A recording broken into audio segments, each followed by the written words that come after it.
Good afternoon, everybody, and welcome to another lecture in our series of Dean's Lectures that are organized to recognize and celebrate newly appointed or not so newly appointed and promoted professors. Our special guest today was promoted, I guess, over a year ago, but we're a little bit behind in this cycle, so we're catching up. But as you know, earning the rank of professor at the Bloomberg School represents an incredible achievement and confirms the respect of the professor, not only in the Hopkins community, but around the world. And we're thrilled today to honor Dr. Saifuddin Ahmed to professor in the School of Public Health. As you'll hear today, Dr. Ahmed's research is in the estimation of maternal mortality and morbidity in resource-poor countries, examination of the impact of family planning on women's health, and investigation of women's access to reproductive choice. After earning a Bachelor of Medicine and a Bachelor of Surgery from Dhaka Medical College in Bangladesh in 1982, he was a medical officer and assistant surgeon at Dhaka Medical College Hospital from 82 to 84. After receiving his medical training, he served as Deputy Director of Research at the Bangladesh Institute of Research for Promotion of Essential and Reproductive Health and Technology. He then was smart to journey here to Baltimore and came to the Bloomberg School of Public Health and earned his PhD and his postdoctoral fellowship in the the old Department of Population Dynamics. And soon thereafter, he was appointed to the faculty in that department. Working his way through the ranks, Dr. Ahmed was promoted to professor of the new Population, Family, and Reproductive Health in 2016. He also holds a very active joint appointment in the Department of Biostatistics. Dr. Ahmed has served as technical advisor and consultant for WHO, the World Bank, African Development Bank, and Catholic Relief Services, among many other organizations. And he currently serves on the editorial board of the International Journal of Health, Population, and Nutrition. He has received several awards in recognition of his many contributions to the field. And most recently, he was invited to give the Begum Safin Kamal Lecture. Hope I didn't destroy that too badly, at Dhaka University. He has also been honored here twice with the Advising, Mentoring, and Teaching Award from our Student Assembly. So please join me in welcoming Professor Saifuddin Ahmed.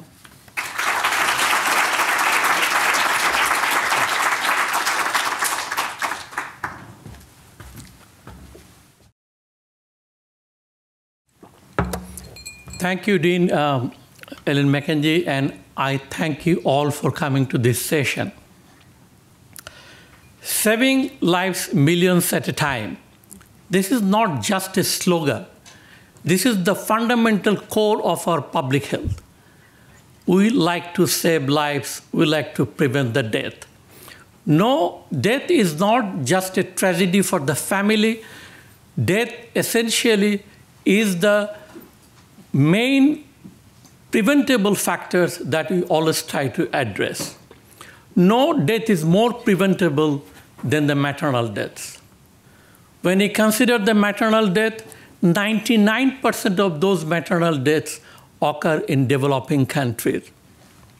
And as I will show you, if you look at the world trend in the maternal mortality ratio, the maternal mortality ratio from the 1990, it went down from the 384 to 216. A 44% reduction occurred when we promised of the MDG, Millennium Development Goal, of reducing maternal mortality to 75%. We couldn't do it. We've only reduced 44%. Now, if you compare with the United States, on the other hand, has a maternal mortality ratio hovering around 11 to 14, all along from 1986. And I will show you even much beyond that period of time.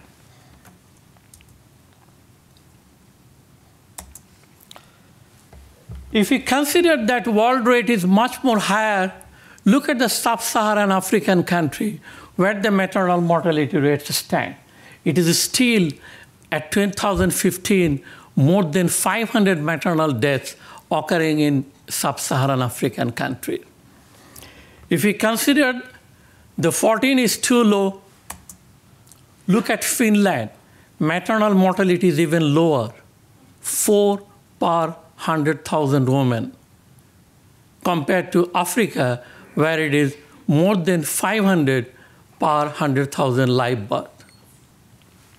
If you look at the left-hand side graph, showing from the 1915 maternal mortality ratio up to the 1980, and this is the maternal mortality trend in the USA.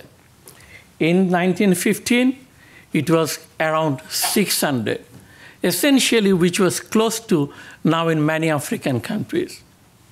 Look at in 1950. But if you look at the 1940, when the Second World War was going on, at the same time, look at how fast the maternal mortality reduction occurred in the United States. And it has almost reached to the very low level, and from the 1970, 1980, it almost reached the same level of hovering less than 20 per 100,000 live birth. Now, I really say this graph is some sort of a hope and some sort of a lesson learning. What is the hope? Hope is that maternal mortality could be reduced very sharply if we want to. On the other hand, it also shows in the United States, maternal mortality was estimated in 1915, even before that. On the other hand, even now, in many developing countries, we cannot estimate, we cannot calculate maternal mortality from their own empirical data. They don't have the data. And the graph I have shown on the right side, most of these estimations are based on the model-based estimations. In fact, only after the publication of where M is in the MCH, where is the mother in maternal and child health, in 1987 by the Alan Rosenfield, the interest in maternal health emerged. 1987, we have the Safe Motherhood Initiative in Nairobi, Kenya. Since then, only interest in maternal mortality emerged for the developing countries. Very first time, maternal mortality estimation started in developing countries around that period, 1990. Before that, we do not have any idea what was the maternal mortality ratio. We don't know. If the United States could do it more than 100 years back, still many developing countries cannot do it. If you have a cell phone, even Apple X, you can immediately find it in the developing country. But we could not still transfer this health technology to these developing countries. In fact, Johns Hopkins University has a long tradition of estimating maternal mortality. If you look at this report, revised 1990 estimation, as I said earlier, maternal mortality estimation was first estimated globally from the 1990, and it was done by a Johns Hopkins School of Public Health faculty, Kenneth Hill, professor from Population Dynamics Department. So, and 1991 was the very first WHO book came out on the maternal mortality. Before that, absolutely there was no information at the national level on maternal mortality globally or any at the country level. And this is one of the commentary I had in Lancet, and you can see the only 37% of the countries worldwide, covering 70% of the global birth, have the vital registration system. We talk about the civil vital registration system, but look at the situation. Only 37% of the countries has a coverage. We are far, far behind that when the countries will be equipped to have the civil vital registration system so that the estimation of the maternal mortality, estimation of the mortality will be done from the vital registration data. Until then, we are heavily dependent on model-based estimation. These models are performed primarily by the WHO and UN organizations, and from 2008, IHME started also estimating maternal mortality estimation. But this is not on the challenge. This was a publication by the Richard Horton, editor of Lancet, and he asked a question, how many women die in India? One of the reasons was estimation from the WHO for India was the 50,000 women dying every year. Estimation from the IHME was around 72,000. So almost like you see that the two estimations give you a difference of 22,000 different numbers. Which number to believe? If you're a health minister, which number you should pick? And on the right box, essentially showing all the discrepancies between the two models. Particularly, I worked in the two countries specifically for maternal mortality estimation. One is Indonesia, another is Bangladesh, and I will give you some examples and challenges.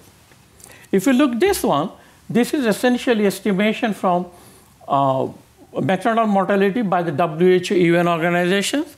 And if you look at the estimation, in 2015, the estimation was 126 for Indonesia. Indonesia has economically improved substantially during the last decade. If you look at the IHM estimation, I've converted both on the same graph, and you can see both of them are very converging almost the same time, particularly on the 2015 period of time. But still, there is a little bit of 50 points difference. But again, if you look at the starting point, if you look at the WHO estimation, it will show much less decline. If you take the IHM estimation, it will show much steeper decline. So if you think about the MDG, if you take the top one, essentially it shows the MDG achievement is feasible. On the other hand, if you take the down one, WHO one, then it may not be feasible. Now look at the empirical estimation. The first two were the so-called the estimation based on the model.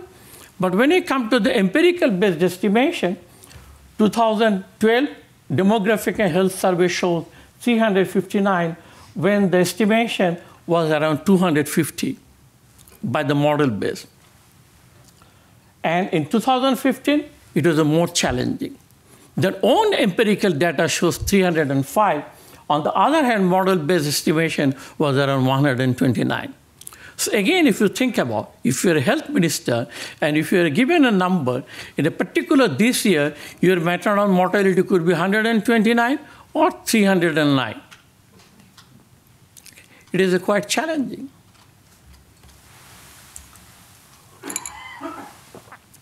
Essentially, so Indonesia asked me to re-estimate the super data estimation so that to find out if we apply the similar type of the demographic and health survey, how the results will change. And I have re-estimated it, and I found it the maternal mortality essentially, if you apply the WHO's method, it is a 237. So their own estimation was a 305. So what is your guess? What was the acceptable number to the government? 305 or 237? 305. Why? Because 2015 is the base year for SDG. Higher you can show the decline in the subsequent years.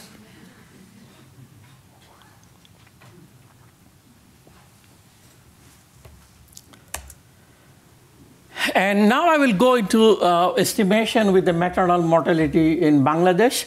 Bangladesh has a long tradition of empirically estimating maternal estimation from the large survey. Their very first Bangladesh maternal mortality and morbidity survey was done in 2001. Subsequently, the next one is done 2010. And during that period of time, it was found that the large decline occurred in the maternal mortality. And so during the 2016, they decided the maternal mortality has already declined substantially, so they wanted to also include the maternal morbidity module. And I was engaged to help the study team. And very interestingly, if you look at the BMMS 2001, around that time, facility delivery was traditionally very low in Bangladesh, only 9% in 2001. And that has gone up to 223. In 2016, that has gone to 47%, rapid increase within 6 years of so-called the delivery in facility level. Everybody is expecting maternal mortality definitely has inclined substantially because facility delivery is a key determinant of maternal mortality. Look at the result. It precisely remained the same. 322 declined to 194. In 2016, it remained 196. Absolutely no change. Now, the key question, we know that when you are here, what is the difference between 194 and 196? But unfortunately, in the papers, in the press, there was a significant discussion that the maternal mortality has gone up in Bangladesh. Government was scared. Subsequently, they essentially decided to, this is in Bangla, fortunately I can read it, okay? Essentially, it is simply saying, look, we have a significant concern about the findings, and until we evaluate the findings, do not utilize the results. And the result was essentially, or the report was essentially removed from the government website because the maternal mortality was translated into increased from 194 to 196.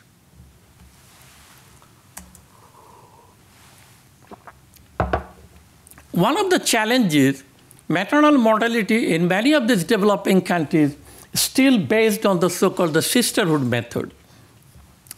Originally, it was developed around mid-80s, around early 80s. Thought was that in the surveys, women are alive. We cannot interview the alive women for the death.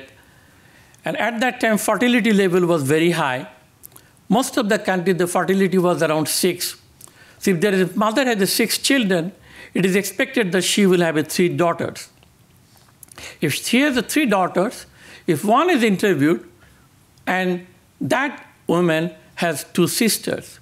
In a different way, by interviewing one woman, we will have 2 additional samples by interviewing their sister. And so a new method emerged, and that is essentially the sisterhood method. Now the challenge is fertility has gone down. Fertility has gone down to even 3. If it is a 3, all the women doesn't have any 2 siblings or 2 sisters. So still, unfortunately, the maternal mortality estimations are based in developing countries based on the sisterhood method.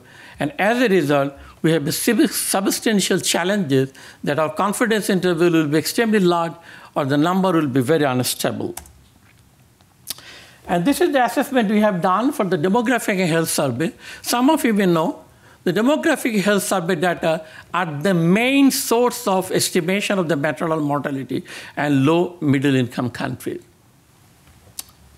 And if you look at the right graph, and you can see the confidence interval is even 40% to 60%. The relative confidence interval is extremely large. And another challenge is that if you look at this, it's a little bit busy, but I can explain you.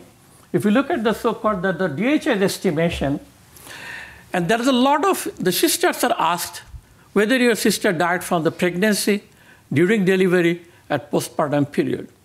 A lot of time, the women respond, I don't know. If they say, I don't know, they basically treat it as a non-maternal death. Now, if you take this so-called don't know as a missing cases, and if you exclude them, like a case deletion cases, then essentially DH is how they estimate. But if you really want to say that those so-called don't know are missing values, and just as a multiple imputation or single imputation, if you do that, you will see that maternal mortality essentially, on an average, may increase even 20%. So in a different way, there are several challenges when the sisters are interviewed on maternal mortality.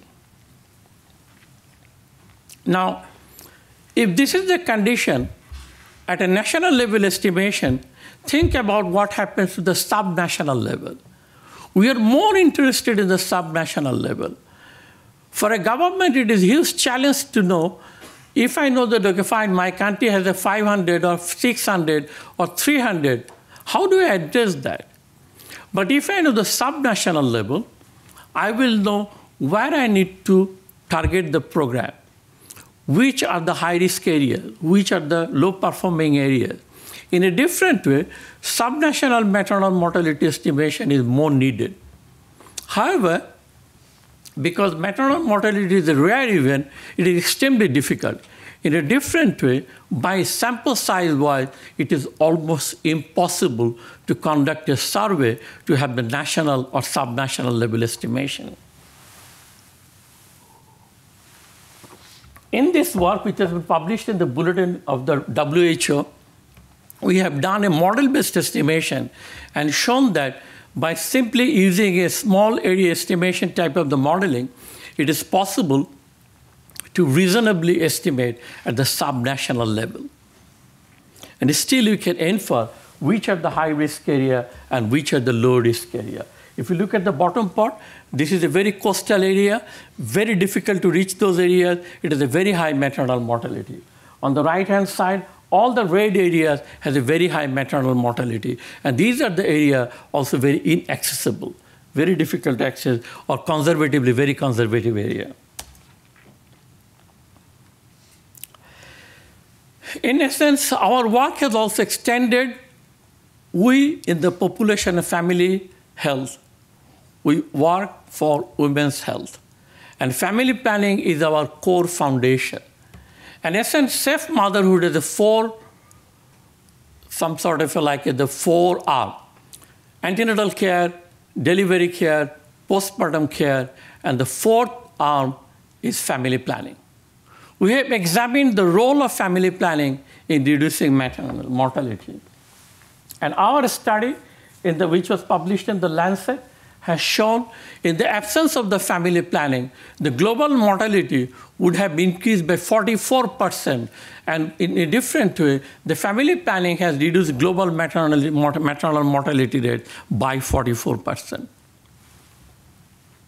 And on the other hand, additionally, it has shown that by reducing the unmet need in the contraception, we can also reduce maternal mortality by another 29%.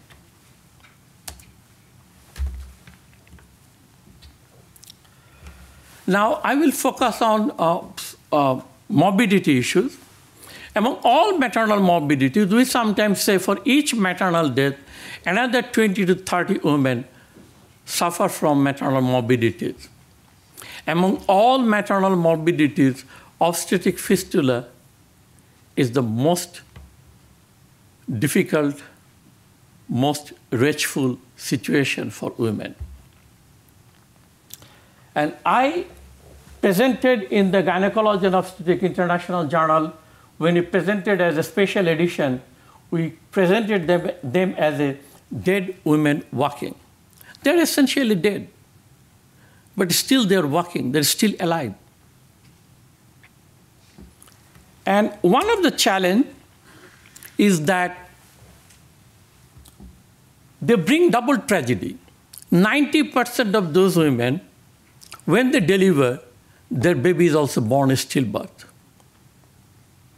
So essentially the stillbirth and obstetric fistula often occur simultaneously.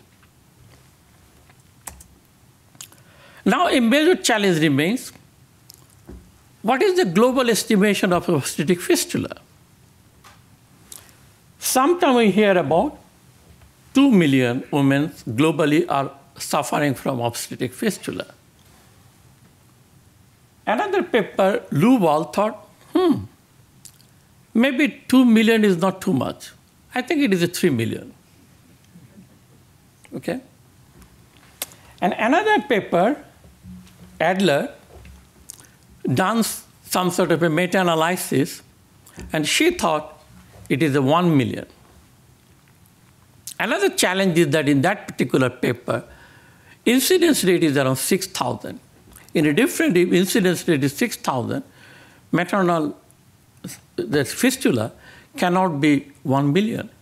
It means that the woman has to survive 175 years to have that fistula prevalence level. Okay? So something is wrong. But how do you really estimate? This remains a challenge. In many of our publications, essentially, have emphasized how do you really measure obstetric fistula? It remains a challenge.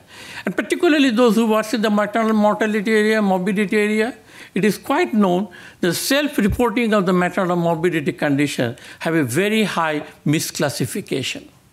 It's a challenge. Demographic and Health Survey started collecting data on obstetric fistula, or in terms of the so-called incontinence, continuous incontinence. And if you look at the right-hand side, and this was the paper we published in the WHO Bulletin, measuring incidence and prevalence of obstetric fistula, it has gone from the 2% to 0.1. But you see, the major challenge is if you look at all the data set, it goes from the 0.1 to 10%. It cannot be 10%. So something is wrong. In a different way, self-reported obstetric fistula simply by the symptom is not enough to detect or to diagnose obstetric fistula cases. In order to do that, we thought that let's conduct a validation study. In the validation study, we'll first find out what is the true prevalence level of the obstetric fistula. In a different way, we will identify the suspected cases from the self-report, then these women will undergo the clinical examination. And once they've gone through the clinical examination, we'll have the sensitivity and the specificity. However, this is a challenge. Challenge in the sense that, again, the fistula is a rare case. It means that we must have a very large population coverage to have a good number of cases. And second problem is, we cannot do this for all the non-cases. You cannot really send, for example, a normal woman for a clinical examination who doesn't have any complaint. So ethically, it is not feasible. So we really have to design it in such a way that we can still conduct this study, we can still diagnose the women, but still done in an ethical way. In doing that, we first do it in a small area, because we have chosen a small area, because that will allow us to conduct this study more feasible way. And then, from a national level survey, the same questions were asked, and from that self-reported reporting, we will adjust their report. And if you look at the so-called, the first study was a maternal morbidity validation study. We have conducted 48,000 households, and that household listing has 269 members, and we have identified 65,000 eligible women, and among them, we have identified essentially the 58 women. Look at, after 56,000 women examination or interview, we have identified only 58 women who reported continuous incontinence. But to have an adequate also number to have a control, ultimately we decided to have undergo the 397 women will undergo the clinical examination. And at the same time, another problem which is often neglected is the so-called POP, pelvic organ prolapse. Pelvic organ prolapse is also a sequelae of childbirth. Most commonly occurs after childbirth. Only those women who has given a childbirth, this is more prevalent among them. So this is a problem of the childbirth, but essentially Safe Motherhood Program does not take any responsibility for them because this is beyond their purview. So we thought that during this study, we will also look at the third and fourth stage conformation of the pelvic organ prolapse. So this is essentially the data. If you look at this one, we self-reported was 149, and no was the 248. And among them, 28 essentially was diagnosed positively, and 8 essentially said no in the self-report, but also diagnosed positively. And if you look at this type of the data, we can easily calculate the sensitivity and specificity. But this does not tell you anything about the prevalence level. So from this data, how do you really calculate the prevalence data? That remains a challenge. In doing so, life becomes much more easier if we can correct for the verification bias. If we take into the verification bias, then essentially you can see, we can find out how many cases we can really assign to these specific groups. And if we take this into account,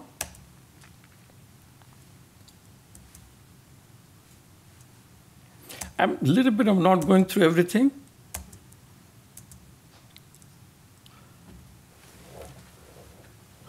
But you can see that we can add more cases,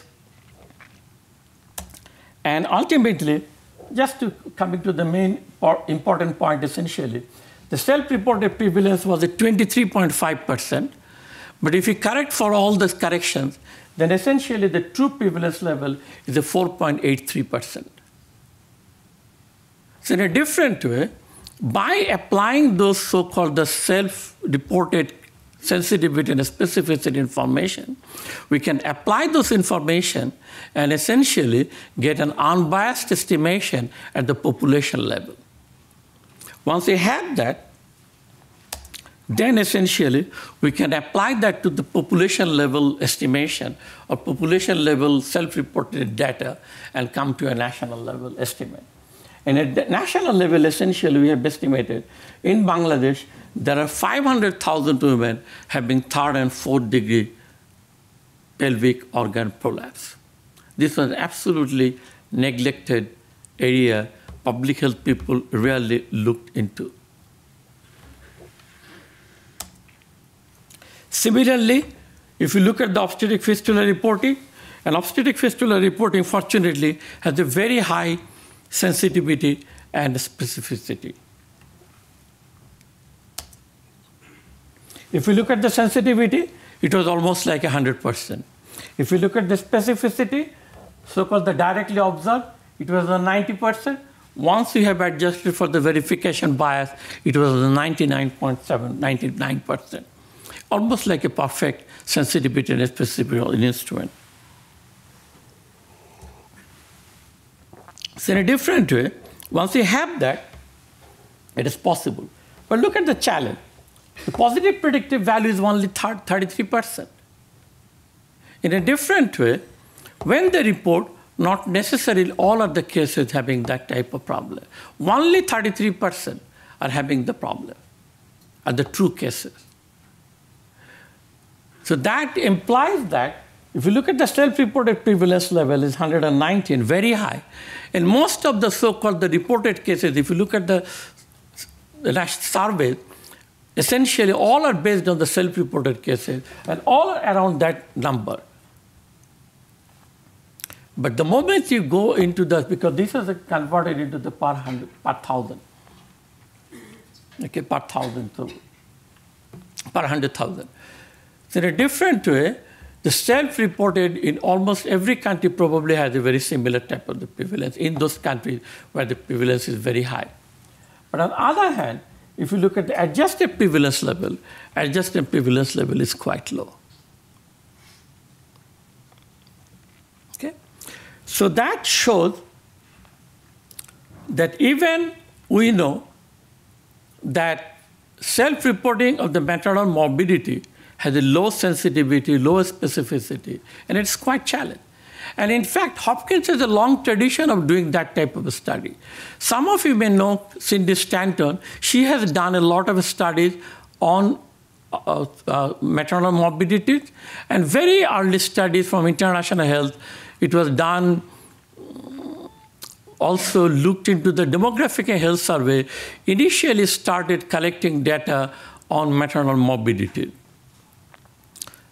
But ultimately, the study by Johns Hopkins University has shown sensitivity and specificity of those maternal morbidity questions are very low. They decided to drop it. So again, Johns Hopkins School of Public Health has a long tradition contributing scientifically in improving our understanding of maternal morbidity correctly and appropriately. And we have gone to the so-called the national level, and you can see the national level also we have adjusted it, and now the morbidity, the total level is shown. And in case of obstetric fistula, we have estimated that obstetric fistula in Bangladesh is around 17,000, 17,500.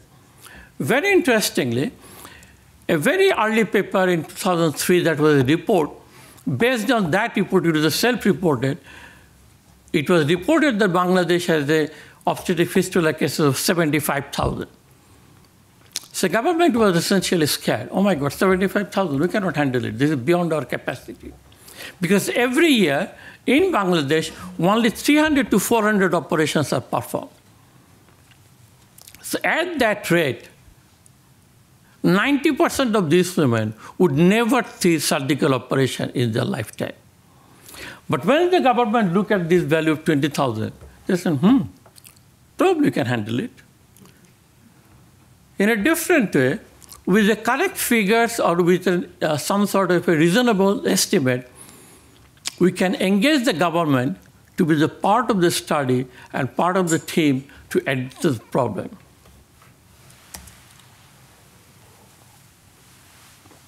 So in summary, I really want to emphasize this issue very well. The USA, UK, Sweden collected maternal mortality data in late 1800s. And even before that, early 1900s at population level. How they have done it? What we have learned from them? Absolutely nothing. To tell you very frankly. If we had learned it, we could have translated it to the other countries. We couldn't do it. Still, many of these countries, this is not a one or two or three, vast majority, in fact, do not have any empirically good collected data that can estimate maternal mortality correctly or with a very reasonable so-called error level. So MMR estimates for many low and middle income countries are based on a statistical model. We utilize a set of covariates and maternal mortality data from other countries. In a different way, they borrow a strength from other countries where they have the data, and then they apply. And you see, there are some challenges. It borrows from the countries where the information are available. Which countries have the information? The countries which have data. It means that the country probably has also low maternal mortality rates. So that remains a challenge, essentially. And that's one of the reasons you can see when I was showing you the estimation in Indonesia, so-called the model-based estimation was extremely low. On the other hand, the survey-based estimation was quite high. And this is a very common dialogue in the statistics. All models are wrong, but some are useful. So when you apply the model-based estimation, I hope everybody will remember that. Okay? But again, the challenge is not the model essentially. One of the challenges basically, even the model specifications are different. Model, some sort of what variables will be included, what will be the specification of the model, all are different. And results are different. Now, if you're a health minister and I give you the 5 figures and all 5 bits all over the place, it is very difficult for you to pick up which number is appropriate for the country. In many of these countries, direct sister method is used for the maternal mortality estimation. And I really feel like that with fall in fertility level, the utility of this method is questionable. And I believe that countries must strive. If you look at when all these countries, Sweden was not a very rich country definitely in 1800. If Sweden could do it, why not many other countries now cannot really invest in maternal mortality estimation? But however, we believe that we can definitely improve the estimation method in a more reasonable way so that we can improve the estimation. I don't believe that tomorrow all the countries will have 100% C-various coverage. It will take time. And our next SDG, Sustainable Development Goal target of reducing maternal mortality to on an average 70. It is almost knocking at the door. Only 12 years. I don't think within 12 years we'll have the CVRS 100% globally. Subnational estimations are needed for targeting the high-risk, poor performance area, and subnational estimation is a challenge, and I think we can definitely contribute and will contribute in improving the estimation. And in fact, in our department, we are working on the subnational estimation, even using the Bayesian methods and other technologies, so that we can have a more reasonable estimation, not only for the maternal mortality, but also for contraceptive use, CPR, and those type of estimations for the subnational level. And only recently interest has emerged to assess the burden of the maternal morbidity. It is a very recent phenomenon, in fact, in developing countries, because all focus was all maternal mortality. Only recently it emerged. Self-reported maternal morbidity has a low sensitivity and specificity. However, it is possible to reduce the risk of misclassification bias with the statistical and epidemiological method and estimate what's the guesstimate. And as I have shown you, the so-called obstetric fistula, 3 million, 1 million, 2 million, everybody comes with a million. Okay? So instead of a guesstimate, I think we need an estimate, and we can do it. And we must strive for it. And at the very end, I'm here because of many people's contribution. And I really like to, with this opportunity, I like to acknowledge my deepest gratitude to them. Dr. Henry Mosley, he was my advisor, he was my mentor. I've learned a lot of things from him. Dr. Blum, he's again my mentor. He tremendously helped me in focusing my career. Amy Choi, always fun, always exciting to talk with her, all the demographic problems, all the demographic issues. And similarly, Donna Estevino, she is very dedicated to the students, and I have really learned how to be dedicated to the students from Donna Estevino. Halida Hanum Akhtar, she is an alumni from Hopkins, and she was my first director, and she essentially encouraged me to come to Hopkins. I am very grateful to her. Scott Jigger has given me the opportunity to work for the biostatistics department and teach a biostatistics course. I'm grateful to him. And I'm still continuing it. Dr. Baki, he's my elder brother. He's also my mentor. I've learned a lot of things from him. He has a lot of field experience I don't have, and I learn all the time from him. Thank you so much. And particularly, we are professor because of the student. I'm tremendously grateful to our student who has given me the opportunity, who has given us the opportunity to teach them, to make them the leaders, to replace us, to become the next generation of the scientists, next generation of the public health professionals. Thank you so much.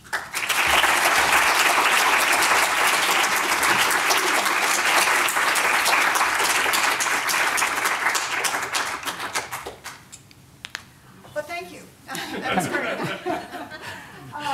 I couldn't help but thinking, so Dr. Ahmed and I were talking a little bit earlier today, and we were reminiscing reminiscing, or I guess it was yesterday, reminiscing a little bit. We've both been around for a while, and we both took Introduction to Survey Sampling Alan Ross course, when Alan Ross taught the course. And those of you who have been around remember that course.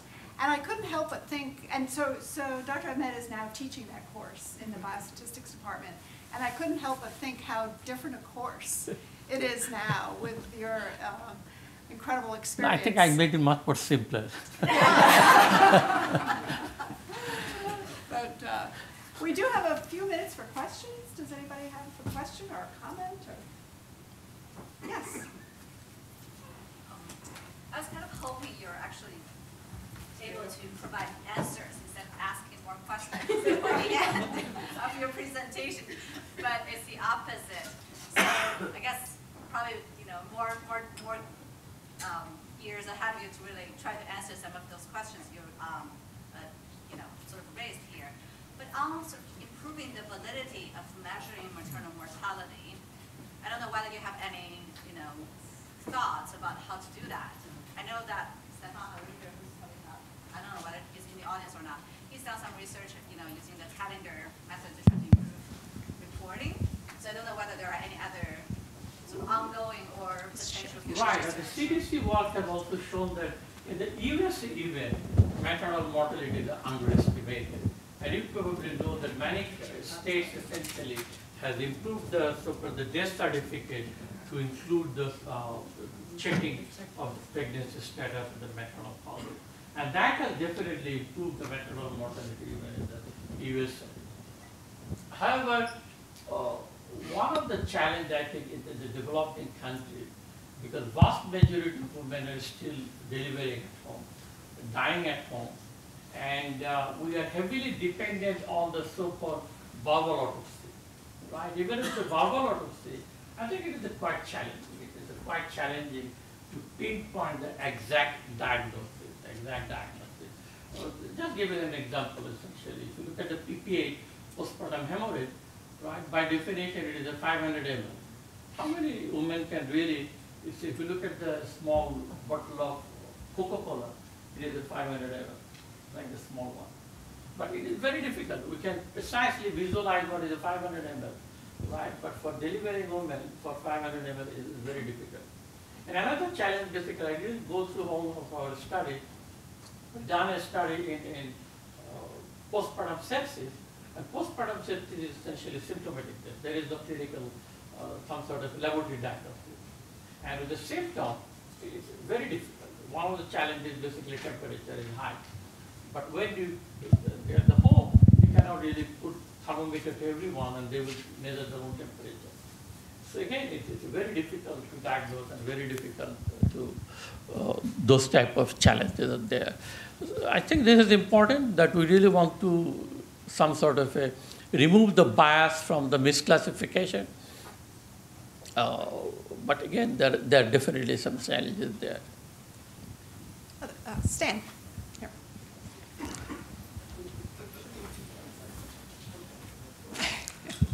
Thank you. Some years ago, I was doing an evaluation for AID of the Peru DHS survey, and in that work we visited one of the provinces, and the provincial medical officer said, I want to get maternal mortality estimates at the provincial level. And I told him politely that was a stupid idea. And it seems there have been many, many studies that take hundreds of thousands to get a good confidence interval, and that's not a good use of resources. What I told the medical officer was, why don't you instead do some case studies of women who have died, find out why they died, interview relatives or where they were arrived at the hospital. We know in Peru maternal mortality is low to start with, so that was my justification for saying there were better ways than to interview 100,000 women in each district or each province or something. Could you comment on that? Does it make sense, really, given a small amount of resources to put them into a huge survey when maybe that should go into the vital registration, improving vital registration or something, or case reports is what I was asking him to do. Thank you. Okay. Thank you so much. I think this is very important. I mean, think about this. We never collect any data and suddenly thought that, okay, I need that many numbers. It becomes a huge burden on covering that large population. Now, there are certain other methods developed. Essentially, I've shown you the one paper to write with the Wendy Graham, and Wendy Graham is the author of that sisterhood method. And one of the methods subsequently emerged is the so-called made-in, made-for. It is a maternal death information from the informants. In a different way, you call all the community health workers or similar health workers in a one place and then essentially ask them, is there anyone in your community died? And from there, you validate that subsequently with the follow-up. So that's a little bit of cheaper method, but cheaper comes at a cost. Everything you really have a cheaper, there is a penalty for that, unfortunately. So in Indonesia, they have 2 surveys done with that made-in, made-for. And I'm giving one simple challenge, essentially. So for the maternal mortality estimation, we need the numerator, death, and the denominator is a live birth. So they have calculated some sort of nicely about the numerator. When they come to the denominator live birth, government given is 2 numbers. One is a 3.5 million, another is a 5 million. Now think about it. 3.5 million divided and 5 million, and how the maternal mortality will change. So everything, and that's a challenge. And similar problem is that, and this is the concern, that type of the so-called the community health worker will only report those probably the poorer class, they died in the village, those dead in the hospital probably will not report it. See, in a different way, you really need to have a comprehensive network that will cover so-called at-home death and at hospital death. Women can only die in 2 places, either at home or at hospital. And then you can apply some method called the capture-recapture method. And essentially, that paper has discussed about the capture-recapture method, and Indonesia group has also applied that capture-recapture method to correct something. But again, this is not perfect. This is approximate method that will give you some numbers and probably will be happy with it. Any other questions? Yes. Not a question actually, but a comment.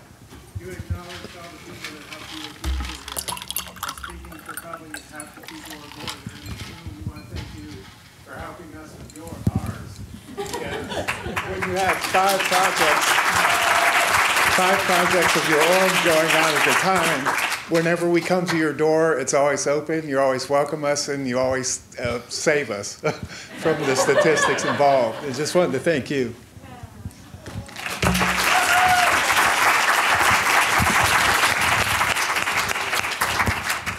Thank you for that comment. That's great.